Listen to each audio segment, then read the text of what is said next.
ሰኔ 18 2018 ዓ.ም ጤና ይስጥልኝ። ከመረብ ሚዲያም አርዕስተ ዜናውን በማስቀደም ዕለታዊ መረጃዎችን የምናሰማችሁ ይሆናል። የብልጽግናው ስርዓት መፍረክረኩን በሚያሳይ መልኩ ባለፉት 30 ቀናት ብቻም 423 ያገዛዙ ኃይሎች የጥፋት ቡድኑን በመክዳት ምኒልክ ዕዝን መቀላቀላቸው ታወቀ። ይህ የኮበለለ ኃይል ባዶ እጁን አልመጣም። ከ322 በላይ የተለያዩ የጦር መሳሪያዎችን ከ28055 ተተኳሽ ጥይቶችና በርካታ የቡድን ትጥቆችን ጨምሮ ይዞ ነው ወደ ፋኖ ጎራ የተቀላቀለው። ይህም የብልጽግና ወታደራዊ መዋቅር ሙሉ በሙሉ እየተፍረከረከም በንፋስ ፍጥነት መፈራረሱን ገሃዳዊ ማሳያ መሆኑ ተገልጿል። መረጃውን ታደምጡታላችሁ። በሌላኛው መረጃችን በጎንደር አርባያ፣ አይሰግ፣ ጎሽጎና አርቢት አካባቢዎች ላይ ያገዛዙ ሰራዊት ከባድ እርምጃ ተወስዶበት መሽመድመዱ ታወቀም። ከአርባያ ወደ አይሰግ ጎሽጎ ለመንቀሳቀስ የሞከረው ይኸው የጥፋት ኃይል አርቢት ተብላ በምትጠራው አካባቢ በፋኖ ቀለበት ውስጥ ገብቶ በርካታ አባላቱ እንደተደመሰሱበት ተረጋግጧል። የፋኖ የማጥቃት አቅምና የጦር ብቃት በታየበት በዚህ የቆረጣና የከበባ እርምጃም ከመደምሰስ የተረፉ የጠላት ወታደሮች ሙትና ቁስለኛቸውን እያዝረከረኩ ወደ አርባያ ከተማ በውርደት ለመሸሽ መገደዳቸው ታውቋል። መረጃውን ታደምጡታላችሁ። በሌላኛው መረጃችን የአዲስ አበባ ፖሊስን ሙሉ በሙሉ የአንድ ብሔር የበላይነት ለማስፈን የተወጠነው አድሏዊ አሰራር በአባላቱ መካከል ከፍተኛ ቁጣ መቀስቀሱ ታወቀ። ለዓመታት ያገለገሉ የአማራና የደቡብ ተወላጅ የፖሊስ አባላት በጥርጣሬ ዓይን የታዩ የጦር መሳሪያቸውን ሲነጠቁ፣ በአንጻሩ ከኦሮሚያ ክልል ብቻ የተመለመሉ የ13ኛ ዙር ተመራቂ ፖሊሶች ብቻ ልዩ ጥቅማ ጥቅም፣ የደረጃ እድገትና የኃላፊነት ምደባዎች እየታደሏቸው መሆኑ ታውቋል። በርካታ የፖሊስ አባላትም የፋኖ ደጋፊ ናቸው በሚል ከእስራት ጀምሮ ትጥቃቸውን እንዲያወርዱ ተደርገዋል። ይህም ከባድ ቁጣን ቀስቅሷል። መረጃውን ታደምጡታላችሁ። አድማጭ ተመልካቾቻችን እንደምን አረፈዳችሁ፣ እንደምን ዋላችሁ። ከጣቢያችን እነዚህንና ሌሎች የዛሬ ሰኔ 18 2018 ዓ.ም ዕለታዊ የግንባር መረጃዎችን እንዲሁም ሌሎች የሀገር ውስጥና የውጭ መረጃዎችን አጠናቅረን ይዘን ቀርበናል። አብራችሁን ቆዩ።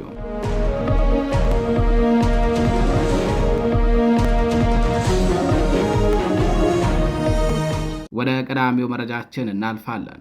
በጎንደር አይሰግ፣ ጎሽጎና አርቢት አካባቢዎች ላይ ያገዛዙ ሰራዊት ከባድ እርምጃ ተወስዶበት መሽመድመዱ ታወቀም።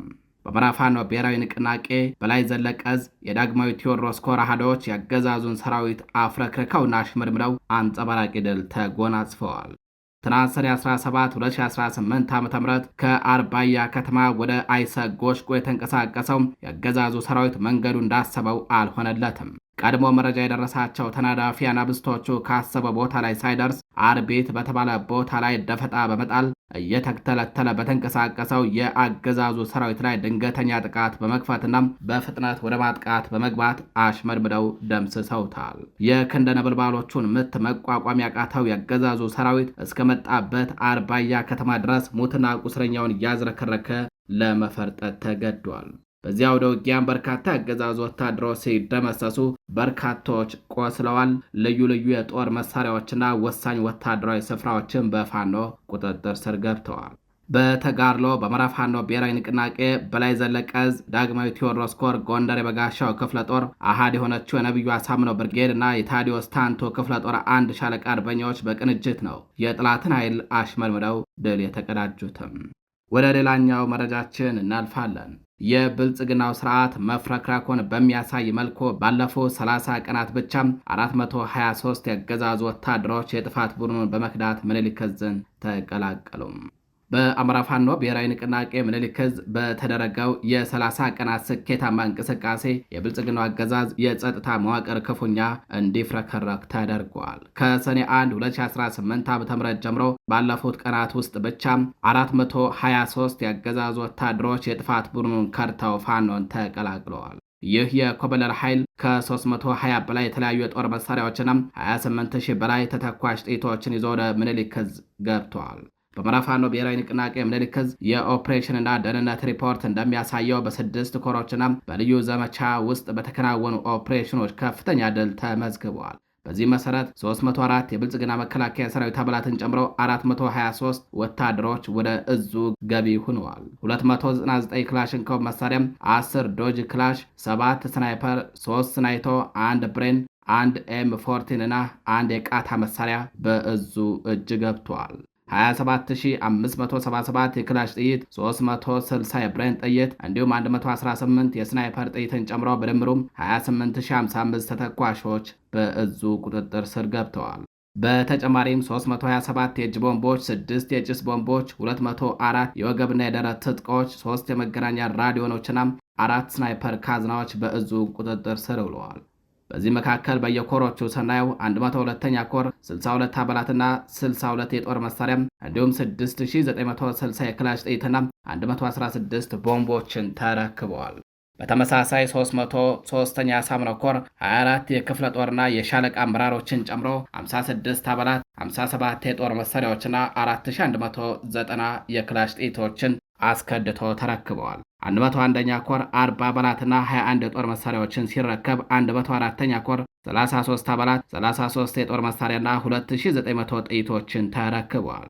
በተመሳሳይ 106ኛ ኮር 75 አባላትን እንዲሁም ከ90 መሳሪያዎችና 8225 የክላሽ ጥይቶችን ተረክበዋል። በተመሳሳይ ልዩ ዘመቻ 1 የመቶ አለቃና 2 50 አለቆችን ጨምሮ 8 አባላት 9 የጦር መሳሪያና 1 መገናኛ ራዲዮ አስከድተው ተረክበዋል። በአሁኑ ወቅት እየተካሄደ ያለው የአማራ ሕዝብ የህልውና ተጋድሎ በትጥቅ የተደገፈ የፖለቲካ ትግል መሆኑን መላው ያገዛዙ ሰራዊት እየተገነዘበው ይገኛል። የአገዛዙ መዋቅር እየከዳ ወደ ህዝባዊ የፋኖ ትግል የሚቀላቀለው የሰው ኃይልና የትጥቅ መጠን በዚህ ፍጥነት መጨመሩ የብልጽግናው ስርዓት መሰረቱ መፍረክረኩንና ማብቂያው መቃረቡን በግልጽ አሳይቷል። በመሆኑም አሁንም ድረስ የዚህ አፋኝ ስርዓት መጠቀሚያና ጠባቂ በመሆን ላይ የምትገኙ የሰራዊት አባላት የቀረበላችሁን ወንድማዊ ጥሪ በመቀበል በየቀጠናቸው ወደሚገኙ የፋኖ አደረጃጀት በአስቸኳይ እንድትቀላቀሉ ሲል በአማራ ፋኖ ብሔራዊ ንቅናቄ ምኒልክ ዕዝ ጥሪውን አስተላልፈዋል። የተከበራችሁ አድማጭ ተመልካቾቻችን ወደ ሌላኛው መረጃችን እናልፋለን። የአዲስ አበባ ፖሊስን ሙሉ በሙሉ የአንድ ብሔር የበላይነት ለማስፈን የተወጠነው አድሏዊ አሰራር በአባላቱ መካከል ከፍተኛ ቁጣን ቀስቅሷል። ለዓመታት ያገለገሉ የአማራና የደቡብ ተወላጆች በጥርጣሬ እየታዩም ጦር መሳሪያቸውን ሲነጠቁ፣ በአንጻሩ ከኦሮሚያ ክልል ብቻ የተመለመሉ የ13ኛ ዙር ተመራቂ ፖሊሶች ብቻ ልዩ ጥቅማ ጥቅም፣ የደረጃ እድገትና የኃላፊነት ምደባዎች እየታደሏቸው መሆኑ ተሰምተዋል። በአዲስ አበባ ፖሊስ ሪፎርም ስም በአማራና በደቡብ ተወላጆች አባላት ላይ ያነጣጠረ ግልጽ አድሎና አፈና እየተፈጸመ መሆኑ ነው የተጋለጠው። በርካቶች የፋኖ ደጋፊ ናቸው በሚል የጦር መሳሪያቸውን ተቀምተው ዱላ ብቻ እንዲይዙ መደረጋቸውም ታውቋል። በአዲስ አበባ ፖሊስ ኮሚሽን ውስጥ ሪፎርም በሚል ስም እየተተገበረ ያለው አዲሱ አሰራር በአማራና በደቡብ ክልል ተወላጅ የፖሊስ አባላት ላይ ያነጣጠረ ስልታዊ ማግለልና ግልጽ አድሏዊ መፍጠሩን የውስጥ ምንጮች አጋልጠዋል። በተለይም ለፋኖ መረጃ ተቀብላላችሁ በሚል ፍረጃ በርካታ አንጋፋ አባላት ትጥቃቸውን ተገፈው ዱላ ብቻ ይዘው እንዲጠብቁ መደረጉ በተቋም ውስጥ ከፍተኛ ውጥረትና ለመተማመን ፈጥሯል። የመረጃ ምንጮቻችን እንደገለጹት ሙሉ በሙሉ በሚባል ደረጃም የአንድ ብሔር ተወላጅ የሆኑ ማለትም ከኦሮሚያ ክልል ብቻ የተመለመሉ የ13ኛ ዙር ተመራቂ ፖሊሶች ብቻ የተመረጡ ልዩ ጥቅማ ጥቅም፣ የደረጃ እድገትና የኃላፊነት ምደባዎች እንደ ካባ፣ የጥበቃ ኃላፊነትና ጠርናፊነት እየተሰጣቸው ይገኛል። ይህ አይነቱ አሰራር የዓመታት ልምድ ያላቸውን አንጋፋ የፖሊስ አባላትን ያገለለና ለተወሰነ ቡድን ብቻ ያደላ መሆኑም ተረጋግጧል። ለታጠቁ ኃይሎች መረጃ ትሰጣላችሁ በሚል የሐሰት ፍረጃም የአማራና የደቡብ ተወላጅ የፖሊስ አባላት መደበኛ የጦር መሳሪያቸውን ተቀምተው ዱላ ብቻ እንዲይዙ ተደርገዋል። በአሁኑ ወቅት መሳሪያ ተነጥቀው ዱላ ብቻ ይዘው እንዲንቀሳቀሱ መደረጋቸውና እነዚህን አባላት ተቋሙ በልዩ ጥርጣሬና ክትትል ውስጥ ማድረጉ በአባላቱ ስነ ልቦና ላይ ከባድ ጉዳት አድርሷል ተብለዋል። እነዚህ የቅሬታው ሰለባ የሆኑ አባላት ከመሃል ከተማ ወጥተው ወደ አዲስ አበባ ዳርቻዎች እንዲሰማሩ የተደረገ ሲሆን ወደ ገጠራማ አካባቢዎች በስህተት እንኳን እንዳይቃረቡ ጥብቅ እገዳ ተጥሎባቸዋል። ይህ አይነቱ አድሏዊ አሰራር በፖሊስ አባላቱ መካከል የከረራ ለመተማመንና ከፍተኛ ውጥረት እንዲነግስ ማድረጉን መረጃውን ለጣቢያችን ያደረሱ ምንጮች ገልጸዋል። አድማጭ ተመልካቾቻችን ወደ ችሎት መረጃችን እናልፋለን። በነ ቢንያም ሸጋው መዝገብ የተከሰሱ የአማራ የህሊና እስረኞች ፍርድ ቤት ቀረቡ። በእነ አቶ ቢንያም ሸጋው መዝገብ የተከሰሱ 15 ተከሳሾች ጉዳያቸውን በእስር ቤት ሆነው ከሚከታተሉ 14 ተከሳሾች መካከል 14ቱ ትናንት ሰኔ 17 2018 ዓ.ም በፌዴራል ከፍተኛ ፍርድ ቤት ልደታ ምድብ አንደኛ ህገ መንግስትና የጸረ ሽብር ወንጀል ችሎት ቀርበው ነበረ። ፍርድ ቤቱ የአማራ ህሊናና የፖለቲካ እስረኞችን ከዚህ በፊት በዋለው የፍርድ ቤቱ ችሎት የወሰነው መደበኛ ምስክር ለመስማት በሚል ቀጠሮ ከሰኔ 15 እስከ 17 2018 ዓ.ም ድረስ ቀጠሮ የተሰጡት በጸረ ሽብር ወንጀል የተጠረጠሩት ለተከታታይ 3 ቀን አቃቢ ህግ ሐሰተኛ ምስክር በማዘጋጀት ካቀረበባቸው 26 ምስክር የ13ቱ ምስክር ለፍርድ ቤት አሰምተዋል። ትናንት በዋለው ችሎት ለአቃቢ ህግ ምስክርነት ሆነው የመጡት ምስክሮች በግፍ የታሰሩትን የአማራ ተወላጅ ህሊናና የፖለቲካ እስረኞችን በምርመራ ጊዜ በከፍተኛ አካል ጉዳት ያደረሱባቸው፣ በምርመራ ጊዜ የሰው ህይወት ጨምሮ ያጠፉ የማዕከላዊ ፖሊስ በስም የሚታወቁ የመርማሪ አባላት ለምስክርነት ቀርበዋል። ተከሳሾቹ በበኩላቸው እነኚህን የአማራ ተወላጆችን በምርመራ ጊዜ ህይወት ያጠፉ፣ እኛንም ለከፍተኛ አካል ጉዳትና የሞራል ውድቀት ለጤና እክል የዳረጉ አረመኔዎች በእኛ ላይ በሐሰት ሊመሰክሩብን አይገባም በማለት ለፍርድ ቤቱ ያቀረቡት አቤቱታ ውድቅ በማድረግ ፍርድ ቤቱ የምስክር ቃልን ተቀብሏል። አማራነት እንደ ወንጀል በቆጠረው የኦህዴድ ብልጽግና አገዛዝ በጸረ ሽብር ወንጀል ተከሰው በግፍ እስር ላይ የሚገኙት የአማራ ተወላጅ የህሊና እስረኞች በደረሰባቸው የድብደባና የአካል ጉድለት ምክንያት ለከፍተኛ ህመምና ስቃይ መዳረጋቸው ለፍርድ ቤቱ ቢገልጹም የፍርድ ቤቱ ዳኞች ባላቸው የጥላቻ አመለካከት በህግ የተፈቀደላቸውን መብት ሁሉ በመጣስ ሕክምና መከልከላቸውን ያገኘነው መረጃ ይጠቁማል። በእነ አቶ ቢንያም ሸጋው መዝገብ ውስጥ የተከሰሱት 16 ተከሳሾች ማለትም አንደኛ ቢንያም ሸጋው፣ ሁለተኛ ኮሎኔል ይመር አብራም፣ ሶስተኛ ሽመልስ አሻግሬ፣ አራተኛ ሙላቸው አፈራው፣ አምስተኛ መሐመድ ሁሴን ሞላ፣ ስድስተኛ መሐመድ ሁሴን አህመድ፣ ሰባተኛ አወል ሰይድ ይመር፣ ስምንተኛ ጀማል ደሳሉ አደም፣ ዘጠነኛ አሸብር ይመር መሐመድ፣ 10ኛ አቡበክር ይመራሊ፣ 11ኛ ሳሙኤል አለማየሁ፣ 12ኛ ላቃቸው መስፍን ቢሆነኝ፣ 13ኛ ወቀ ብርሃኑ፣ 14ኛ ወልደ ብርሃን አራጋው፣ 15ኛ መሐመድ አደም እጅጉ ናቸው። በዚህ መዝገብ የተከሰሱት ተከሳሾች ቀሪ ምስክር ቃል ለመቀበል ፍርድ ቤቱ ለቀጣይ 4 ወር በማራዘም ለጥቅምት 23 2019 ዓ.ም ቀጠሮ መስጠቱም ታውቋል። የተከበራችሁ አድማጭ ተመልካቾቻችን መረጃዎቻችን እንደቀጠሉ ናቸው። ወደ ውጭ መረጃዎቻችን እናልፋለን። የምስራቅ ሊቢያ አስተዳደር የኢትዮጵያ፣ የሱዳን፣ የኤርትራና የሶማሌ ዜጎች ወደ ሀገሪቱ እንዳይገቡ ማገዱን አስታወቀ። በሊቢያ ምስራቃዊ ክፍል የሚገኘው አስተዳደር የኢትዮጵያ፣ የሱዳን፣ የኤርትራና የሶማሊያ ዜጎች ወደ ሀገሪቱ እንዳይገቡ እገዳ መጣሉን ነው የገለጸው። ይህ እርምጃ ከሀገሪቱ ሰሜናዊ የባህር ዳርቻ ተነስተው ወደ አውሮፓ የሚሻገሩ የፍልሰተኞች ጉዞን ለመግታት ታስቦ የተወሰደ ሳይሆን እንዳልቀረም ተገልጿል። የሊቢያ የባህር ዳርቻ የተሻለ ህይወት ፍለጋ ወደ አውሮፓ የባህር ዳርቻዎች ለመድረስ ለሚሞክሩ የሰሜን አፍሪካ ፍልሰተኞች ዋነኛ መነሻ ስፍራ ነው። እነዚህ ፍልሰተኞች ብዙውን ጊዜ በህገወጥ አሻጋሪዎች አማካኝነት በትናንሽና ለአደጋ ተጋላጭ በሆኑ ጀልባዎች ውስጥ ተጨናንቀው እንዲሳፈሩ የሚደረግ ሲሆን በዚህ አስቸጋሪና አደገኛ የባህር ጉዞ ሳቢያ በሺዎች የሚቆጠሩ ሰዎች ህይወታቸውን ያጣሉ። ማክሰኞ ዕለት የወጣው ይህ የእገዳ ውሳኔ እንደሚያመላክተው የሱዳን፣ የኤርትራ፣ የኢትዮጵያና የሶማሊያ ዜጎች በሁሉም መንገዶች ማለትም በየብስም በባህርና በአየር ወደ ሊቢያ ግዛት እንዳይገቡ ክልከላ ተደርጓል። ነገር ግን ለዲፕሎማቶች እንዲሁም በጤናና በትምህርት ዘርፍ ለሚሰማሩ ባለሙያዎች ግን ውሳኔው ተፈጻሚ እንደማይሆን መግለጫው ጠቁመዋል። ከዚህ ውሳኔ በተለየ መልኩ ከተለያዩ ሀገራት የሚመጡ ስደተኞች በሊቢያ መልሰው እንዲቋቋም የሚደረገውን ጥረት በመቃወም ባለፉት ጥቂት ወራት በምስራቃዊም ሆነም በምዕራባዊ ሊቢያ ክፍሎች ውጥረት ነግሶ ቆይተዋል። አምነስቲ ኢንተርናሽናል በቅርቡ ባወጣው መረጃ መሰረት በስደተኞች ላይ መጠነ ሰፊ አፈሳ የተካሄደ ሲሆን በሺዎች የሚቆጠሩትም በቁጥጥር ስር ውለዋል። እንደ ተባበሩት መንግስታት ድርጅት መረጃ በሊቢያ ውስጥ ከ900 ሺህ በላይ ፍልሰተኞችና ስደተኞች የሚገኙ ሲሆን ከእነዚህ መካከል የሱዳን ዜጎች ትልቁን ቁጥር ይይዛሉ። አብዛኞቹ ፍልሰተኞች ወደ አውሮፓ ለመሻገር የሚሹ ቢሆንም የሚጓዙባቸው ጀልባዎች በተደጋጋሚ በቁጥጥር ስር እየዋሉ ወደ ሊቢያ እንዲመለሱ ይደረጋሉ። በሌላኛው መረጃችን አምነስቲ ኢንተርናሽናል ዘረኝነት የተሞላበት ተግባር ሲል በጠራው በአውሮፓ ህብረትና ሊቢያ መካከል ፍልሰተኞችን ለመከላከል የተደረገውን ትብብር አወገዘም። አምነስቲ ኢንተርናሽናል የአውሮፓ ህብረት በፍልሰተኞች ላይ ቁጥጥር ለማድረግ እንዲያስችለው ከሊቢያ ጋር ያለውን ትብብር ለማሳደግ ያደረገውን እንቅስቃሴ በማውገዝ ትብብሩን ኮንነዋል። አምነስቲ ይህንን ያለው በሊቢያ በፍልሰተኞች ላይ የሚደረገውን ዘመቻ እየተጠናከረ በሚገኝበት ወቅት ነው። እንደ አምነስቲ ገለጻ ከሆነም የአውሮፓ ህብረት በምስራቅ ሊቢያ በምትገኘው ቤንጋዚ የባህር ላይ ማዳን ቅንጅት ማዕከል ለማቋቋም ፍላጎት አለው። የአምነስቲ አፍሪካ ቀጠና ምክትል ዳይሬክተር ዳና ኤልታዊ እንደገለጹት የአውሮፓ ህብረት ቀደም ሲል የሊቢያን የባህር ዳርቻ ጠባቂዎችን በገንዘብ በመደገፍ ለአሰቃቂ ጥሰቶችና በደሎች ተባባሪ ሆነው ቆይቷል ብለዋል።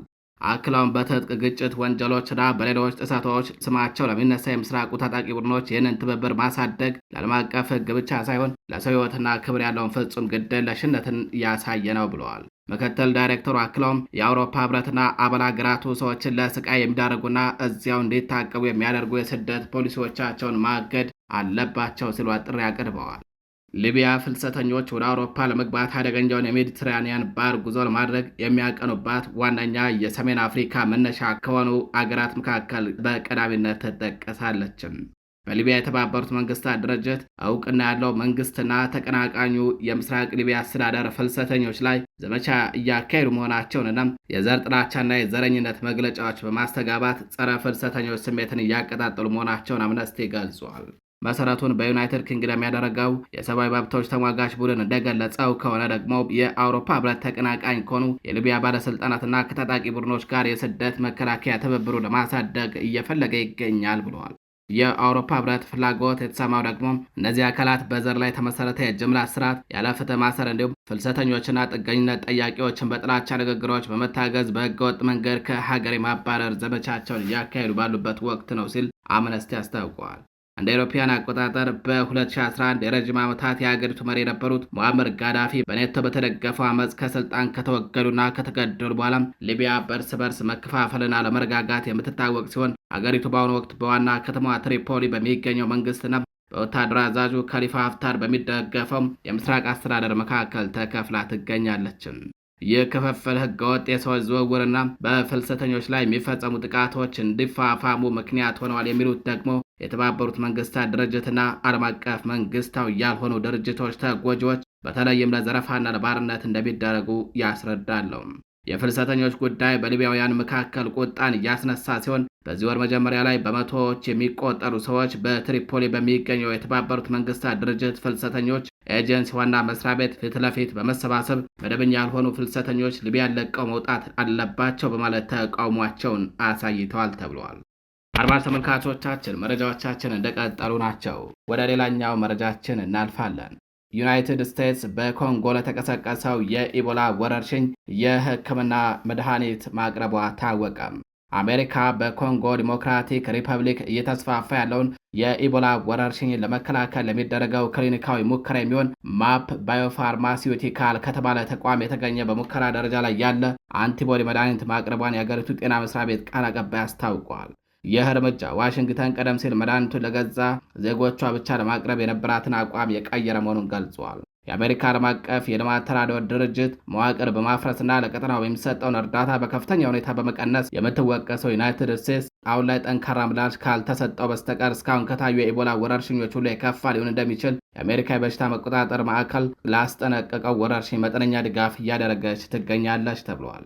የአሜሪካ የጤናና የሰብአዊ አገልግሎት ሚኒስቴር ቃል አቀባይ የምታቀርበውን የመድኃኒት መጠን ከመግለጽ የተቆጠቡ ሲሆን በኢሜይል በሰጡት ምላሽ መድኃኒቱ በኮንጎ ሰብአዊ ርኅራሄ መሰረት ባደረገ መልኩ ጥቅም ላይ እንዲውል እንዲሁም በወረርሽኙ ቀጠና ውስጥ የሚካሄደውን ክሊኒካዊ ሙከራ ለማገዝ እንዲቀርብ እየተደረገ መሆኑን ገልጸዋል። ቃል አቀባዩ አክለውም በዚህ ሙከራ የሚገኘው መረጃ ወደፊት ለሚደረገው የቁጥጥር ስርዓት ግምገማና መድኃኒቱ በአሜሪካ ይፋዊ ፍቃድ እንዲያገኝ ለማስቻል ጠቃሚ ግብዓት እንደሚሆን ጠቁመዋል። በኮንጎ 1000 በላይ ሰዎችን ለበሽታ የዳረገውንና ከ250 በላይ ለሚሆኑ ሞት ምክንያት የሆነውን ቡንዲ ቡጊዮ የተባለውን የኢቦላ ዝርያ ለመከላከል እስካሁን የጸደቀ ክትባትም ሆነ ሕክምና የለም።